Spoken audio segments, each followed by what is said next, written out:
Estamos hoy en una de esas nuevas entrevistas que hemos denominado De cerca con, porque nos acercamos a los alcaldes de la provincia y hoy tenemos la suerte de contar con el alcalde de Valencia, don Juan, Juan Pablo Regadera. Antes de nada quería preguntarle, ¿qué hace un alcalde, o sea, un asturiano siendo alcalde de Valencia de don Juan? Uy, Armando, eso, eso tiene mucha amiga. Pues fíjate, todo empezó hace 23 años cuando me vine a Valencia con Juan por motivos de trabajo. Venía de Oviedo, como todos sabéis, y en Valencia me quedé residiendo y trabajando, después para empresa privada, después pasé a ser autónomo, trabajando por mi cuenta desde el año 2011. Y en 2018 pues surge esta oportunidad, llaman a mi puerta desde el Partido Socialista, me plantean la oportunidad y me parece un reto apasionante, y así lo sigo viendo al día de hoy todavía, un reto apasionante el aportar mi granito de arena, mis conocimientos adquiridos durante todo el tiempo de trabajo, pues al servicio público, al servicio de todos los collantinos. Y aquí me ves. Usted llegó hace 4 años siendo un desconocido en la vida pública o en la vida política, enfrentándose a uno de los políticos con más peso en aquel momento en la provincia y consiguió la mayoría absoluta en el Ayuntamiento de Valencia de Don Juan. ¿Cuál fue su planteamiento en aquel momento? Pues fíjate, para conseguirlo simplemente lo que te decía antes, aportar o intentar aportar el conocimiento que uno tiene de su vida profesional, y aportarlo al servicio de los ciudadanos. Planteamos en el año 19 un proyecto, yo creo que ambicioso, un proyecto interesante, un proyecto para todos y todas las collantinos, los que residen en Valencia de Don Juan. Entendíamos que otra manera de hacer política era posible, y lo llevamos a cabo, y la verdad es que los collantinos y collantines pues nos dieron su confianza para poder iniciar este proyecto que, como decíamos en aquel momento, era un proyecto a 8 años. La verdad es que si te paras a pensarlo, yo nunca, si te soy sincero, nunca lo he hecho. Vencer a Juan Martínez Majo en aquel momento, con toda la repercusión que tenía y toda su historial al frente de la política de la provincia de León, pues fue un hito, pero en aquel momento, si te digo la verdad, no lo valoramos y no te paras a pensarlo. Cuando tomas un poquito de perspectiva, es quizás cuando te das cuenta de lo importante que fue aquel momento y lo que supuso realmente. Valencia de Don Juan es hoy una ciudad de 5.000 habitantes que cabecera de comarca. ¿Qué importancia tiene para la zona, para dos comarcas como son los Oteros y la Vega del Esla, que Valencia de Don Juan actúe como motor de eso, de toda la comarca, de toda la zona? Yo creo que es muy importante. Mira, Valencia tiene una deuda histórica adquirida con toda la comarca desde hace muchos años. Cuando el resto de poblaciones de la zona del sur de León iban bajando en su población, esa población en una buena parte, en una buena medida, se iba a residir a Valencia Don Juan. Por eso tantos años Valencia fue un icono, una rara avis en la provincia. Cuando el resto de la provincia disminuía su población, en Valencia Don Juan aumentaba, como digo, gracias a todos los habitantes que venían del resto de la comarca. Al día de hoy, por desgracia, tantos pueblos de nuestros alrededores están esquilmados, reducidos prácticamente a la última expresión en cuanto a sus habitantes, pero es muy importante para nosotros que sigan vivos, es muy importante que continúen. Y lo que tiene que hacer precisamente Valencia Don Juan es saldar esa deuda histórica con los municipios de la comarca y tirar de ello como cabecera, como igual que una locomotora, esa obligación de Valencia Don Juan, tirar por su mayor peso, por su mayor presupuesto, por su mayor dotación de servicios. Es importante que tire de la comarca para evitar la desaparición definitiva de esos municipios. Vamos a ir ahora un poco tema por tema. Una de las líneas maestras cuando se presentó la alcaldía fue darle un impulso al polígono industrial. ¿En qué situación se encuentra ahora? ¿Ha habido ampliaciones? Hace apenas un mes presentó un gran proyecto. Cuéntenos un poco todo eso. Pues mira, todo comenzó precisamente en el año 19, después de la toma de posesión.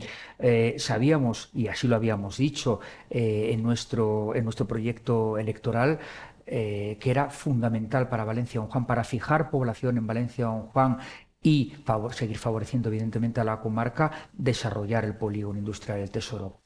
El polígono, desde hacía 12 años en aquel momento, hoy 16, no contaba con ni un solo metro cuadrado de suelo industrial disponible para implantar nuevos proyectos. Evidentemente, si queremos fomentar actividad industrial, tiene que haber suelo disponible, si no, obviamente, es imposible. Por tanto, uno de nuestros primeros proyectos, de nuestros primeros trabajos, nada más tomar posesión, fue acometer el crecimiento del polígono. Nos encontramos con una subvención de casi 800.000 euros concedida a finales de 2017 al Ayuntamiento de León, al Ayuntamiento de Valencia San Juan, perdón, por el Instituto de Competitividad Empresarial, casi 800.000 euros destinados a ampliar y a modernizar y a reformar las líneas eléctricas, pero fundamentalmente las líneas eléctricas de ID, de Iberdrola, lo que antes conocíamos como Iberdrola Distribución.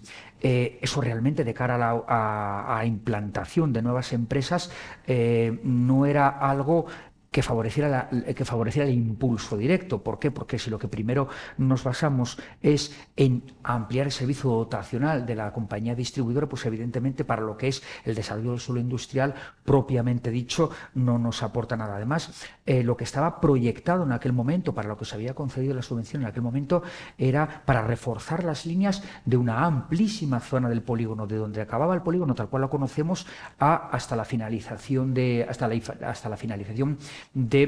prácticamente llegando al municipio, 300 metros del municipio. Una zona extremadamente extensa y que en la actual coyuntura socioeconómica, la verdad es que se quedaba un poco fuera de lugar, vacío de contenido. Era electrificar una zona enorme cuando, como digo, la situación económica no permite la implantación de tantísimas actividades para poder acometer. ¿Qué hicimos, por tanto? Empezamos trabajando con Iberdrola Distribución Eléctrica para reducir el ámbito de actuación, para reducir la zona en la que tendríamos que acometer esa primera y deseada creación de nuevo suelo industrial.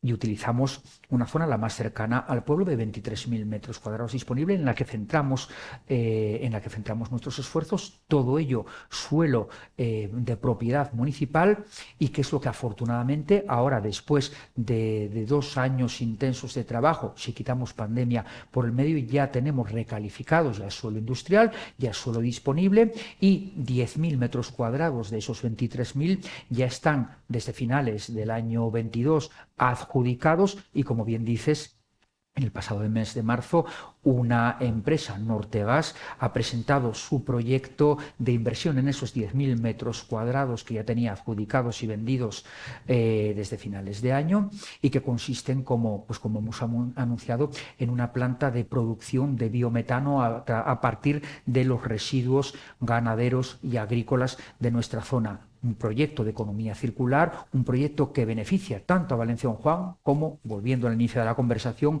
a toda la comarca, porque da solución a un problema medioambiental muy importante tanto para ganaderos como para agricultores de nuestra zona. Ahora estamos hablando de cosas bonitas, pero también hay otras que no son tanto. Ayer o estos o hoy acaba de anunciar Garnica que amplía el ERTE. Ceranor también está en una situación similar. ¿Qué le parece esta situación? Pues mira, Ambas hablan de que es coyuntural. correcto. Y esa es la información que tengo yo también obtenida de la gerencia de ambas empresas. No podemos olvidar que ambas son punteras en sus respectivos sectores, que han hecho sus deberes correctamente, que tienen una posición financiera sólida y tienen un mercado también importante. Evidentemente, la situación geopolítica, todo ello derivado de la guerra de Ucrania y de la crisis que tenemos en estos momentos, evidentemente provoca que la situación coyunturalmente, como ellos dicen, sea delicada, pero no me cabe la menor duda de que van a salir y que están saliendo adelante. En el caso de Garnica, están recuperando los pedidos procedentes de los mercados internacionales poquito a poco, pero la senda siempre es de crecimiento, que es lo realmente importante. La senda, desde que plantearon el primer ERTE, es de crecimiento crecimiento lento pero sostenido en el tiempo, y en el caso de Ceranor, cuyo mercado es fundamentalmente nacional, el problema derivaba de que se había llenado los patios de almacenamiento. Han realizado, me consta, inversiones importantes para reducir sus costes de producción que ya están empezando a poner en marcha, y no me cabe la menor duda que en ambas empresas en breve tiempo las tendremos fuera de ERTE y en condiciones de trabajo normal. No podemos olvidar tampoco, por ejemplo, en el caso de Gárnica, que veníamos de un crecimiento sostenido e histórico que les había llevado a alcanzar su punta de producción, su punta de contratación de personal en plantilla desde sus inicios. Evidentemente es posible que no logren llegar a esa situación punta, pero sin duda a estabilizarse en una cifra normal de producción y empleo, no me cabe la menor duda que en ambas empresas, tanto Ceranor como Gárnica, se alcanzará en el próximo futuro. Cambiamos absolutamente de tercio. Otro de los mantras de su ideario es el de Valencia Don Juan todo el año. Cuéntenos cómo se ha materializado y si tiene alguna idea nueva en ese sentido, sin abandonar el verano, darle a Valencia de Don Juan un contenido el resto de los meses. Eso es fundamental, como bien dices, era uno de los compromisos también que teníamos con todos nuestros vecinos y vecinas, por dos partes fundamentalmente. Todos conocemos lo que es el verano collantino, no tenemos que hablar de él, la cantidad y el número de visitantes tan extraordinario que tenemos año tras año, y luego por otro lado tenemos, cuando acaban las fiestas patronales en el mes de septiembre, como me gusta decir, tenemos el silencio que se oye a partir del día 15 en las calles de Valencia Don Juan. Efectivamente hay una bajada espectacular del movimiento y de la actividad en la localidad, y los que nos quedamos somos los que residimos allí todo el tiempo.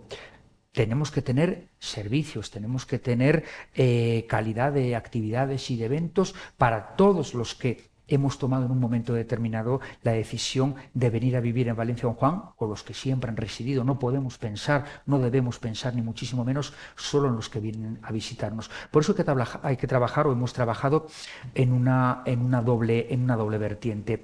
La primera, hacer actividades, aumentar la oferta de ocio y la oferta cultural durante todo el año, durante los largos meses de otoño, de invierno y de primavera, en primer lugar para beneficiar a los que estamos allí todo el año, que somos los primeros que nos lo merecemos, y luego evidentemente para atraer a nuestra localidad un turismo desestacionalizado que permita también ingresos desestacionalizados a todos nuestros negocios, que eso también es importante.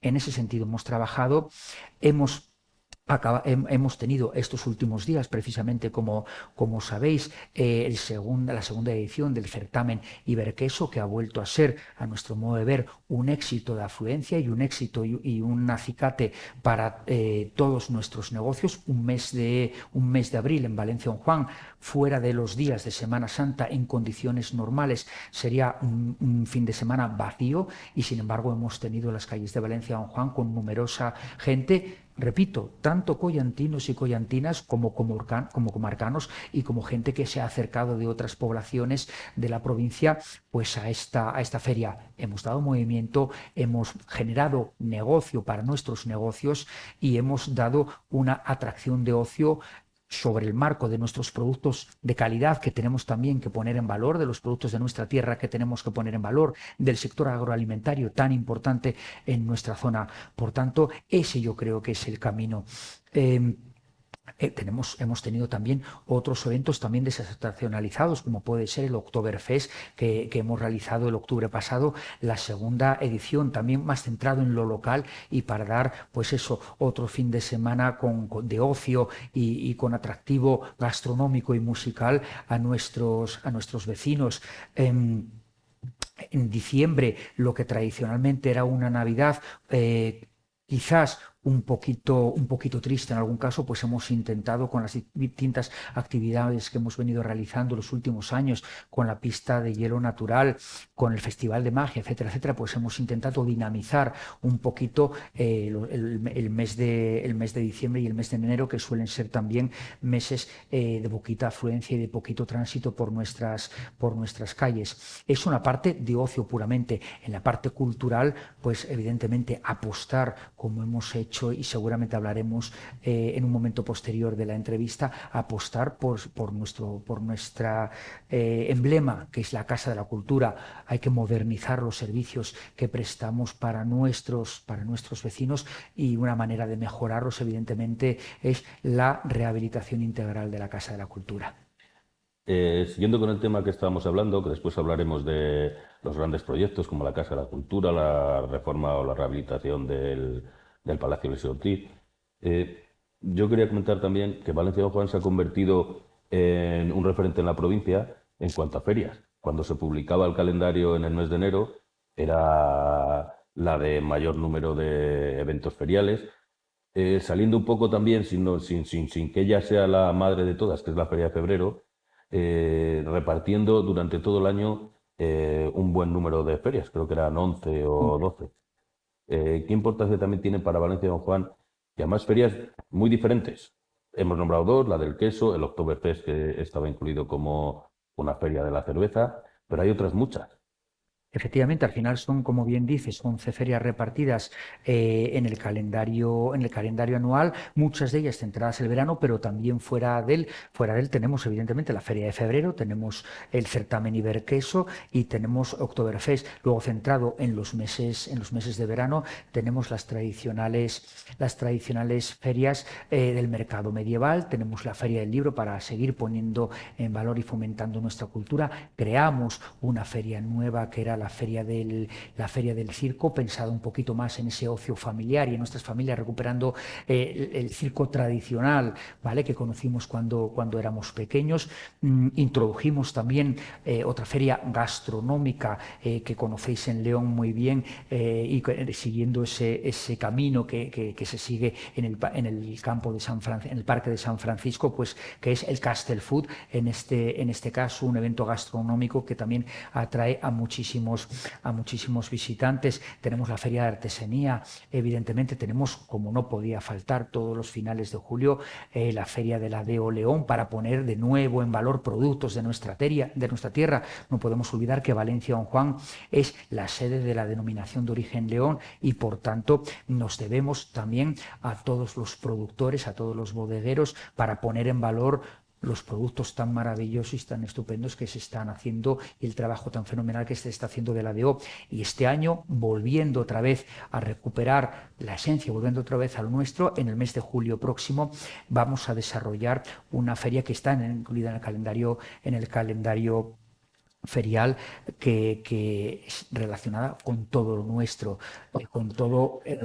con nuestros recuerdos, con nuestra forma de entender las tradiciones y con nuestra forma de entender la gastronomía, que seguro que será el atractivo del verano, yo creo, por su novedad. Cambiamos también otra vez de asunto. Otro de los objetivos al llegar a la alcaldía, y que no fue fácil conseguirlo, fue la municipalización del servicio de limpieza viaria. ¿Cómo ha ido? ¿Qué repercusión económica para el ayuntamiento ha tenido? ¿Qué repercusión a nivel operativo? Cuéntanos un poco, que no fue sencillo llegar hasta ahí. No fue sencillo, la verdad es que fue un reto, y uno de esos retos que yo creo que tiene que tomar una persona cuando ha prometido a sus vecinos otra forma de hacer política. Hay que afrontar los grandes retos desde el principio. Uno, para Valencia Don Juan, muy importante, era acometer la municipalización de limpieza viaria, porque era una queja recurrente de todas nuestras vecinas y vecinos cómo se encontraba la situación de limpieza en la que se encontraba Valencia Don Juan. El sistema claramente no funcionaba, la maquinaria con la que se contaba en aquel momento estaba totalmente obsoleta, y el servicio que se prestaba evidentemente no era de la calidad que merecía ni su precio ni nuestros vecinos. Pensamos que era fundamental acudir a la municipalización, así lo entendemos, porque entendemos que tiene que ser un servicio que cuelgue directamente de la responsabilidad municipal, y por eso acometimos un proceso que, como bien dices, ha sido complejo, porque ha levantado algunas ampollas, pero que al final, cuando las cosas se estudian bien, cuando los asuntos se tratan con seriedad, con profundidad, y se analizan como es debido, pues dan los frutos que tienen que dar. Llegamos a la municipalización. teniendo personal propio, adquiriendo maquinaria y equipos de primera mano absolutamente nuevos y eléctricos, siendo conscientes del avance o del camino que tenemos que seguir en cuanto al respeto al medio ambiente. Y en este momento contamos con una plantilla altamente cualificada y eficiente que creo que está haciendo realmente un buen trabajo. Valencia Don Juan, no tenemos nada más que preguntar a nuestros vecinos y vecinas, está limpia. Hoy podemos decir que está limpia, hoy podemos decir que se presta un servicio de calidad y acorde con las expectativas del municipio. Un servicio que no es en absoluto más caro del que se prestaría en las mismas condiciones, y cuando digo en las mismas condiciones es con maquinaria nueva, no con maquinaria de hace 20 años, y con el número de trabajadores que tenemos ahora por parte de una contrata externa, y con personal que ha entrado en el ayuntamiento a trabajar siguiendo criterios que para mí son fundamentales, obviamente constitucionales, que son los criterios de igualdad, mérito y capacidad.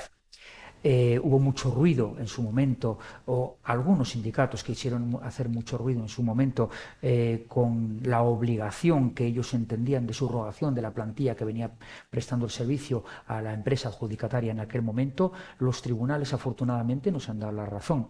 El Tribunal Superior de Justicia de Castilla y León dictó desde marzo a octubre del año 2022 6 sentencias favorables que daban la vuelta 180 grados a las sentencias de primera instancia que habían sido desfavorables. Las 6 sentencias que tenemos en este momento son favorables. ¿Por qué? Simple y llanamente porque se ha realizado un estudio concienzudo y que va en línea de lo que marca nuestro Tribunal Supremo en relación con las obligaciones de subrogación. Valencia Don Juan no tenía como ayuntamiento la obligación de subrogar a personal. Así se hizo un proceso totalmente limpio, totalmente transparente y siguiendo, como decía antes, los principios de igualdad, mérito y capacidad, y ahora tenemos las consecuencias favorables y beneficiosas que tenemos que tener, que es un servicio de calidad y municipalizado. Siguiendo en esta misma línea, otro de sus empeños ha sido la estabilización de los puestos de trabajo en el ayuntamiento, la creación de la RPT. ¿Qué se ha conseguido en este tiempo? Pues ese ha sido otro de los toros por los cuernos que tuvimos que acometer, que era necesario acometer desde el principio de nuestro mandato.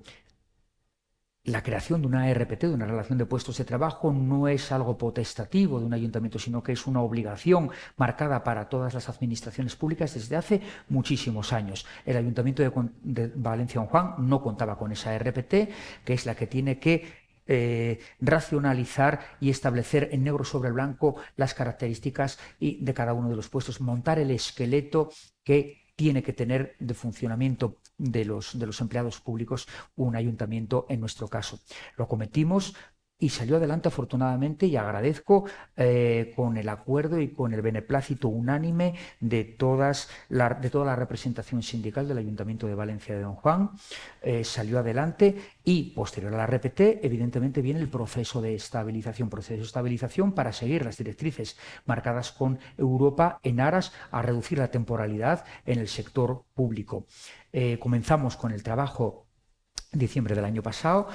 Al día de hoy, una buena parte de la plantilla que sujeta al proceso de estabilización ya se ha estabilizado también, y me enorgullece poder decir que nuestro proceso de estabilización, nuestras bases del proceso de estabilización han sido reconocidas recientemente por la revista El Derecho, la decana en las publicaciones de Derecho Administrativo, como un ejemplo de buenas prácticas a nivel nacional. Eso nos enorgullece porque creo sinceramente que refrenda que hacemos las cosas bien y como tiene que ser, siguiendo los principios, volvemos otra vez, de igualdad, mérito y capacidad que tienen que regir, y mientras yo esté así serán, que tienen que regir la contratación en el sector público. Otro de los ejes que han marcado su mandato, que ha supuesto un cierto cambio, es su preocupación por los barrios, incluso por la pedanía de Cabañas, que han tenido un impulso desde el ayuntamiento y una mejora de sus infraestructuras. Efectivamente, Cabañas, nuestra única pedanía, vivía sinceramente en una situación no acorde con el siglo en que nos encontramos. Cuando nosotros llegamos, el alumbrado público era más que deficiente, por no hablar de sus calles en las que ninguna de ellas estaba asfaltada. En este tiempo de mandato hemos destinado importantes recursos para conseguir el asfaltado de las dos calles principales, y si los ciudadanos después del día 28 de mayo lo consideran oportuno, seguiremos trabajando en ese sentido, seguiremos asfaltando las calles como se merece nuestra pedanía para estar, como digo, en el siglo en el que nos encontramos.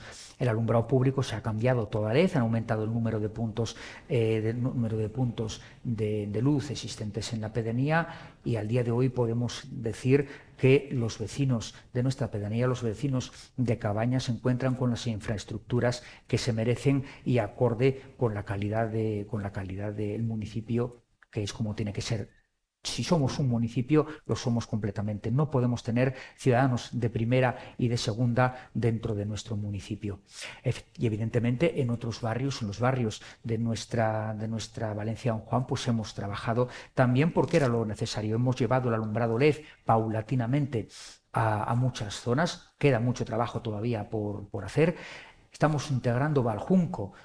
Y digo integrando porque durante muchísimos años se consideró a la urbanización Valjunco como al margen de Valencia Don Juan. No, tenemos que decir que en Valjunco viven habitualmente entre 70 y 80 familias todo el año. Tenemos una amplia población que no solamente viene en los meses de verano, evidentemente, esa población asturiana que después de varias generaciones sigue visitándonos para pasar con nosotros los meses estivales, pero tenemos en Valjunco también muchos residentes de continuo, muchos collantinos y collantinas que han tomado la decisión de irse a vivir allí. Se está cambiando, como digo, paulatinamente el alumbrado LED, igual que en otras zonas de nuestra localidad.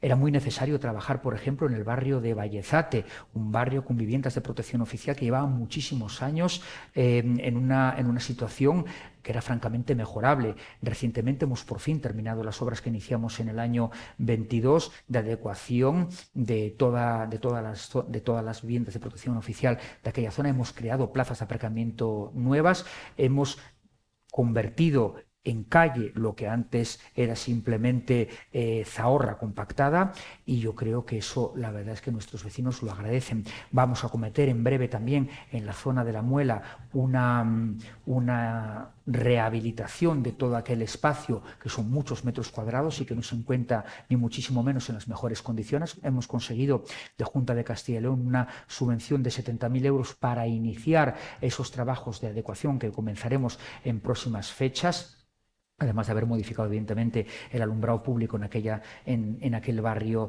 también, y hemos dotado de bancos nuevos a prácticamente todo el municipio. Era necesario. Los bancos de madera tradicionales que teníamos suponía una degradación con los crudos inviernos muy importante, y hemos sustituido esos bancos por otros bancos de plástico reciclado, un trabajo también favorable al medio ambiente y que permiten una conservación muchísimo mejor, y dotar a nuestros vecinos pues de los asientos que se merecen para poder pasar sus tardes en cualquier punto de nuestra localidad. Lo ha nombrado varias veces, el respeto al medio ambiente, las energías renovables. Ha sido casi una apuesta personal, donde la joya de la corona es el parking de las piscinas. Cuéntenos un poco también cuál ha sido esa apuesta que ha tenido, tanto personal como al frente del equipo de gobierno.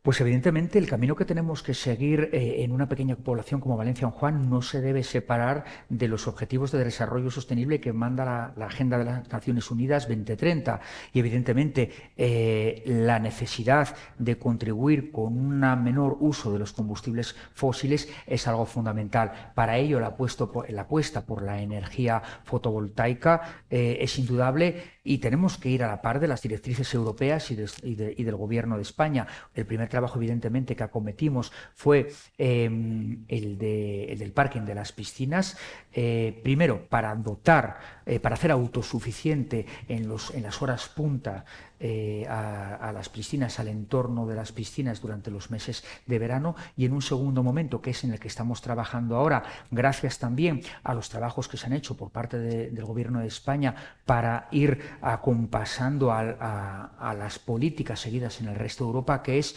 permitir el autoconsumo compartido en amplias zonas del municipio. Hasta hace poquito el autoconsumo compartido estaba solamente restringido a 500 metros del punto donde se produce la energía. Ahora, desde finales del año pasado, se ha aumentado paulatinamente de 500 a 1000 y a 2000 metros. ¿Qué nos permite eso? Que toda la energía excedentaria del parking de las marquesinas fotovoltaicas del parque del polideportivo, del parking del polideportivo, se puede utilizar o se podrá utilizar compensando consumos en el resto de puntos de suministro de prácticamente todo el municipio, cosa que antes no era posible, pero que sabíamos que tendría que llegar tarde o temprano cuando estaba restringido a 500 metros.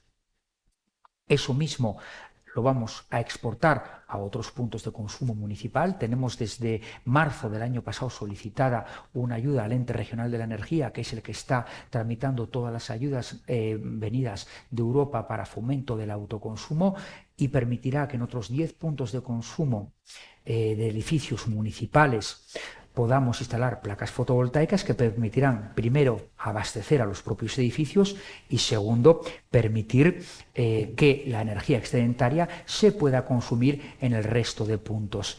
Hemos trabajado también en dotar de suministro de origen fotovoltaico a otro de los puntos de mayor demanda, que es el abastecimiento de aguas del polígono industrial. Hemos puesto en una primera fase, vamos a acometer una segunda, placas fotovoltaicas que permitan precisamente que las bombas de captación del polígono industrial funcionen con energía fotovoltaica.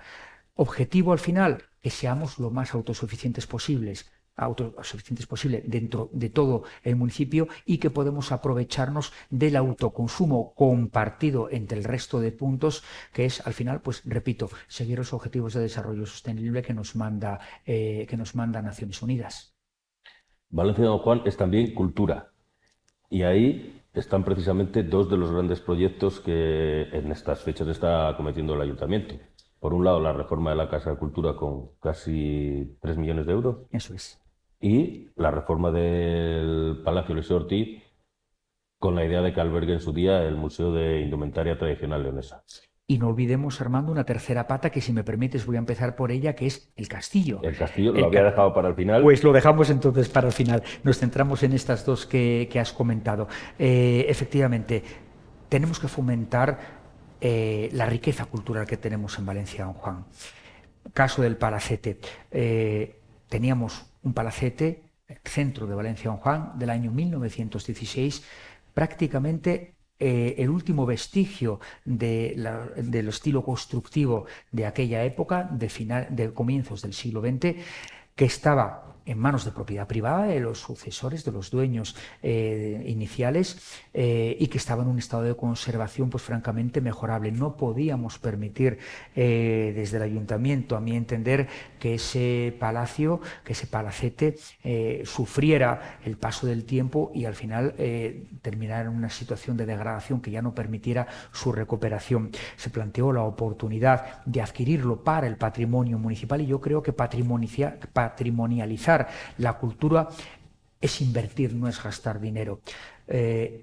Tuvimos largas negociaciones con la propiedad y al final adquirimos el palacete en un importe de 436.000 euros, por debajo, bastante por debajo, yo creo, de lo que del importe que muchos años atrás se había barajado por la propiedad. Yo creo que fue una adquisición importante para nuestra localidad, para patrimonio de todos los collantinos y collantinas, y que ahora efectivamente estamos acometiendo su rehabilitación en una primera fase con fondos de Diputación del programa R2, 300.000 euros, de los cuales Diputación pone a través del ILC el 80% y el Ayuntamiento de Valencia Don Juan pone el 20%. ¿Con qué fin?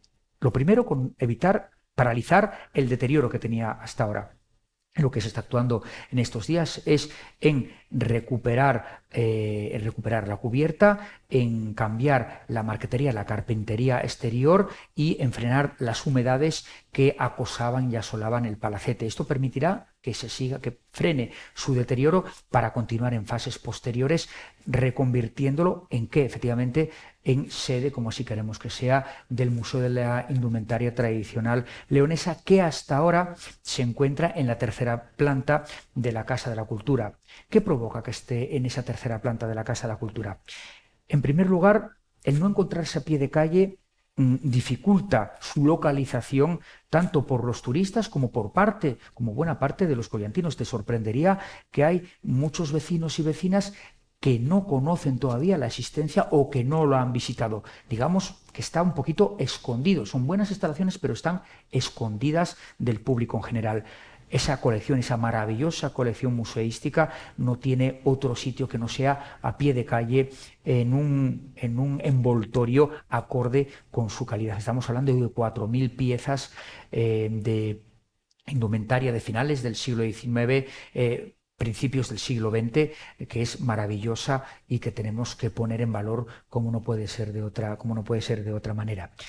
Ese espacio que queda o que quedará que actualmente está ocupando el Mitle en la Casa de la Cultura se rehabilitará para otros usos. ¿Cómo? Pues en esa rehabilitación integral que vamos a acometer, ya está el proyecto redactado, lo que tenemos que sacar ahora a continuación será la licitación para que las empresas constructoras que lo vean menester se presenten para acometer los trabajos con fondos del programa de impulso a la rehabilitación de edificios públicos fomentado por el Ministerio de Transportes, Movilidad y Agenda Urbana, con fondos del Plan de Recuperación, Transformación y Resiliencia, y que hemos tenido la fortuna buscada, porque el proyecto era un proyecto, yo creo sinceramente, de calidad, el que se presentó en su momento, que ha permitido que una localidad de 5.176 habitantes, como es la nuestra, se haya beneficiado de una ayuda de 2.873.000 euros para acometer este proyecto, que permitirá contar, como yo digo, con el Ágora de Valencia Don Juan, me gusta llamar así en honor a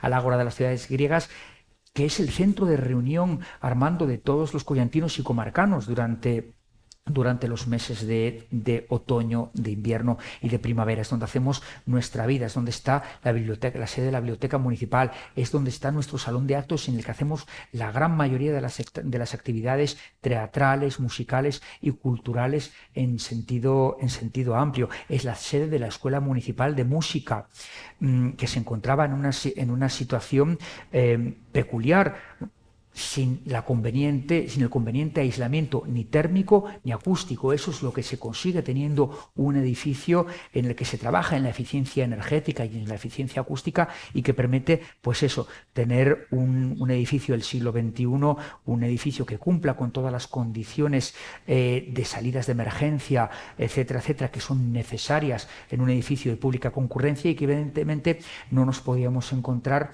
en el año 1983, cuando mi antecesor Alberto Pérez Ruiz decidió en aquel momento, hace 40 años, justamente este año, en este mes de abril, se inauguró la Casa de la Cultura, que fue vanguardia en su momento, que se nos ha quedado lamentablemente viejecita, porque 40 años son muchos años en cuestión de aplicación de nuevas tecnologías, tanto en materia constructiva como en materia de aislamiento acústico, fundamental en una escuela de música, como simplemente, para que te hagas una idea, con un ejemplo muy paradójico en cuanto a enchufes que te puedes encontrar en una biblioteca municipal. Me sobran, yo creo, dedos de una mano para contar el número de enchufes que nos encontramos en la biblioteca. Obviamente a las bibliotecas en el año 80 se iba a leer y a estudiar, y ahora vamos con un montón de equipamiento tecnológico a seguir haciendo los trabajos, pero de otra manera, y que necesitan, pues eso, que haya al menos unos enchufes. Es un ejemplo un poquito burdo, pero muy ilustrativo de las necesidades de mejora que tiene la Casa de la Cultura. Será una obra larga, les pido paciencia a nuestros vecinos y vecinas, porque el querer tener algo en condiciones supone a veces sacrificios, y vamos a tener que pasar pues por unos cuantos meses, por más de un año de sacrificio, en el que no podremos contar con la Casa de la Cultura como la hemos tenido hasta ahora, pero que permitirá ojalá, tener Casa de la Cultura para otros 40 años. Y hablando de cultura, como decíamos hace un momento, no nos podemos olvidar del Castillo de Valencia Don Juan, en el que se han realizado obras sobre todo de mantenimiento y estabilización, y en el que hace un par de años fue incluido en, no recuerdo el nombre exacto de la Asociación de Castillos de España. Exactamente. Eh, Sigue siendo la joya de la corona. ¿Qué proyectos hay? ¿Cuál es la idea del castillo para su equipo? ¿Qué nos puede contarles? Pues mira, el castillo, como bien dices, es la joya de la corona y lo primero que teníamos que hacer era conservarlo, siguiendo un esquema paralelo al que te he contado hace unos minutos del Palacete Ortiz.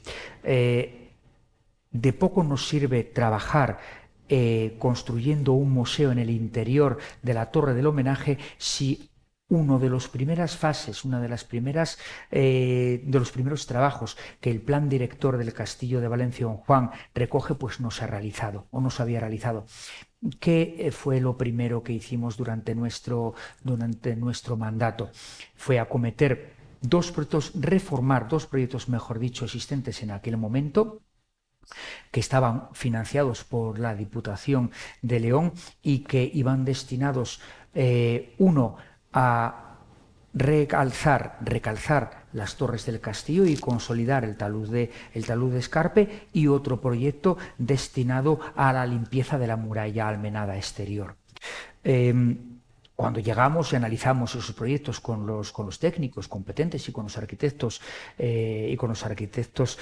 conocedores de este proyecto, lo que nos dimos cuenta es que los trabajos de recalce y los trabajos de estabilización del talud de Escarpe no eran lo suficientes para garantizar que se hiciera el trabajo como se tiene que hacer y que garantizara un trabajo de calidad y de permanencia en el tiempo. Una primera decisión, por tanto, que tomamos fue renunciar a la subvención destinada básicamente a la limpieza de la muralla almenada y unificar todo ese importe concedido por Diputación en realizar un mayor trabajo de recalce de las torres y de estabilización del talud. A eso destinamos 560.000 euros en su totalidad, trabajos que ya se han finalizado, que impactan visualmente de una manera importante y que han permitido pues, frenar efectivamente el deterioro que podían sufrir las torres. Se han visto, se siguen viendo, porque queda todavía mucho trabajo por hacer, se siguen viendo cinchas que bordean, que sujetan, que sustentan algunas de las torres, porque hay que seguir trabajando sobre ello, pero se ha realizado una primera intervención que era básica y fundamental.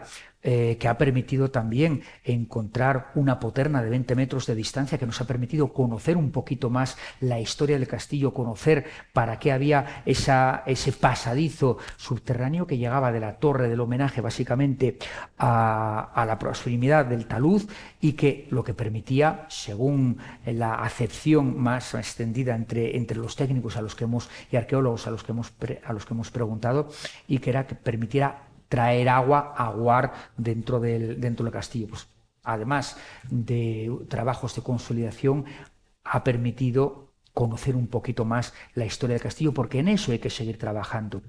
El trabajo a realizar en la muralla, de limpieza de la muralla, no se ha quedado en un limbo, sino que gracias a fondos, en este caso de la Junta de Castilla y León, de 260.000 euros aportados por la Junta de Castilla y León, hemos podido hacer esos trabajos que, además de limpieza, han permitido tapar fisuras, tapar grietas que existían en la muralla, evitando su deterioro, y sobre todo realizar determinadas catas arqueológicas en el patio de armas y en distintos puntos del interior del castillo, que lo que van a permitir será modificar y seguir trabajando, porque tiene que estar vivo en el plan director, para seguir conociendo nuestro castillo y seguir conociendo los pasos que se siguen teniendo que dar. El castillo está vivo. Por ejemplo, una de las cosas que se han conseguido es ir para abajo en 4 metros en el patio de armas y conocer un segundo suelo que no conocíamos, un segundo suelo del patio de armas, y encontrarnos profundizando 4 metros en el suelo primigenio del castillo, que viene del siglo XII. Por tanto, lo que nos permiten estos trabajos, 800.000 euros invertidos, es consolidar nuestro castillo, seguir conociendo su historia y permitir seguir trabajando en el futuro del castillo, que tienen que ir fundamentalmente en el ámbito arqueológico, en el ámbito de conocerlo, en el ámbito de conocer su historia y ponerla a disposición de todos los collantinos y de los visitantes. Queda muchísimo trabajo por hacer. Esperamos poder acceder al 1,5%, en este caso al 2% cultural, con todos los trabajos posteriores que quedan por realizar y que permitirán, como digo, tener un castillo visitable en más de las zonas que tenemos en este momento, porque al final el castillo tiene que ser para disfrutar, para pisarlo, para conocerlo, para poner en valor algo que no viene del siglo XV, sino que tenemos que conocer la historia incluso anterior. Quería que diera unas pinceladas de lo que hablábamos de la importancia de ser incluido o de pertenecer a esa Asociación Nacional de Castillos de España. Efectivamente, al final nos pone el pertenecer a este club de producto y a este selecto foro en el que están los castillos y las fortalezas más importantes de España. Al final es ponernos en valor, ponernos en el mapa de los castillos de España. Esta asociación está vinculada a la Secretaría de Estado de Turismo y a ella pertenecen, como digo, los castillos y fortalezas más importantes que se encuentran en todo el territorio nacional. Permite crear sinergias, permite darnos a conocer en otros puntos del municipio, en otros puntos de otros municipios españoles, en otros puntos de nuestra península, y que al final todo junto redunda en una mayor visita, en una mayor atracción de turismo, de un turismo de calidad, de un turismo desestacionalizado. Este año 2022 hemos logrado el récord de visitantes del castillo de Valencia Don Juan, sustancialmente mayor que en las épocas prepandemia incluso. Eso lo que nos dice es que estamos en el camino, que tenemos que seguir, porque nos va a permitir seguir poniendo nuestra joya de la corona, pues eso, en valor y en el punto de mira de muchos turistas que pueden venir a Valencia durante todo el año. Continuamos y ya vamos finalizando hoy aquí con Juan Pablo Regadera, alcalde de Valencia Don Juan. Vamos a dar ahora un salto a la política. Usted se ha presentado como independiente bajo las siglas del Partido Socialista. Así es. Algo tendrá que decir también en el partido, aunque no esté en la parte orgánica. Valencia Don Juan ha estado estos 4 años sin tener representación en la Diputación. No sé si cree que debe tenerla, si la va a reclamar, si va a hacer presión en ese sentido, porque claro, estamos hablando de una cabecera de comarca que usted dirá. Hombre, yo creo que tenemos que ir paso a paso. Lo primero que tenemos que hacer es ganar estas elecciones. Y espero que sea ganar estas elecciones en las condiciones o en la situación que las ganamos en el año 2019. Espero sinceramente que los collantinos repitan la confianza que depositaron en mí y en mi equipo durante estos años para seguir trabajando. Y evidentemente el sur de León, claro que tiene que tener representación en Diputación, pero eso será harina de un segundo costal. Lo primero que tenemos que hacer es el 28 de mayo ganar las elecciones para poder seguir trabajando en el sentido que hemos trabajado hasta ahora, que espero que sea el que valoren nuestros ciudadanos. Y ya para terminar, también en el ámbito político, pero más bien personal, usted cuando se presentó hace 4 años dijo que su mandato iban a ser 8 años. ¿Lo mantiene? ¿Por qué? Lo mantengo y lo mantengo. Te voy a contestar un poquito la gallega. Lo mantengo porque lo tengo que mantener. Y ahora te explico el porqué. Uno de los elementos que ha provocado desafección de los ciudadanos con los políticos posiblemente a niveles de instancias superiores, pero que todos tenemos que hacérnoslo mirar, es el no cumplir con lo que decimos, o el prometer una cosa y luego hacer otra. Para mí es fundamental, a la hora de esta reválida, que es como yo interpreto estas elecciones de mayo próximo, tenemos que llegar haciendo que nuestros vecinos y vecinas vean que cumplimos con lo que decimos. Yo en el año 19 prometí diversas cosas. Prometí en primer lugar que me presentaba con un proyecto a 8 años. Un proyecto que evidentemente no se ha terminado de realizar, que quedan todavía muchos trabajos pendientes, pero que tenemos que seguir trabajando en esa misma línea. Si repasamos el programa electoral con el que nos presentamos en el año 2019, veremos que era un programa ambicioso, pero del que ya hemos cumplido por una buena parte de él, y sobre todo los ejes fundamentales. Esos están cumplidos, pero repito, queda mucho trabajo por hacer. Y para eso es para lo que me presento, para poder continuar ese proyecto que inicié hace 4 años y terminarlo, la parte que a mí me corresponde, dentro de otros 4 años. Y como prometí a mis vecinos y vecinas que estaría durante 8 años, si ellos así lo consideran, en mayo del año 23, no debo en ningún momento plantearme estar más. Ya tiene que venir otros compañeros y compañeras que nos den el relevo. ¿Por qué? Porque evidentemente no podemos obviar que se produce un desgaste. Se produce desgaste a 8 años, se produce desgaste a 24 años, eso es evidente. Las ideas se agotan porque se tienen que agotar. El físico ya no acompaña exactamente igual y la cabeza no acompaña exactamente igual, y tenemos que ser conscientes de ellos. Por eso es importante que los proyectos que planteemos tengan una coherencia en el tiempo. Si yo en el año 2019 dije que era un proyecto a 8 años y que llevaba jóvenes para que pensaran en el relevo, ahora, lógicamente, en la candidatura que presento, tiene que haber jóvenes que nos den el relevo. Llevamos a 4 jóvenes de 25 años actualmente. Jóvenes de 25 años que si en el año 2023 nuestros ciudadanos nos vuelven a dar su confianza, tendrán casi 30 años en el año 2027. Es el momento idóneo, desde mi punto de vista, para ponerse al frente, para dar el relevo a los que ya nos tenemos que ir retirando, porque hemos aportado lo que teníamos que aportar a nuestros ciudadanos.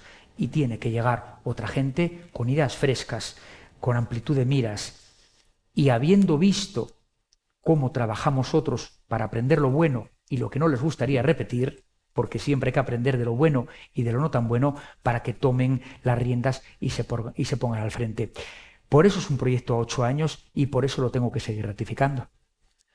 Pues muy bien, con este mensaje de relevo generacional en la vida pública, nos despedimos del alcalde de Valencia, don Juan Pablo Regadera, y nos despedimos también de todos ustedes hasta la próxima entrevista. Muchas gracias.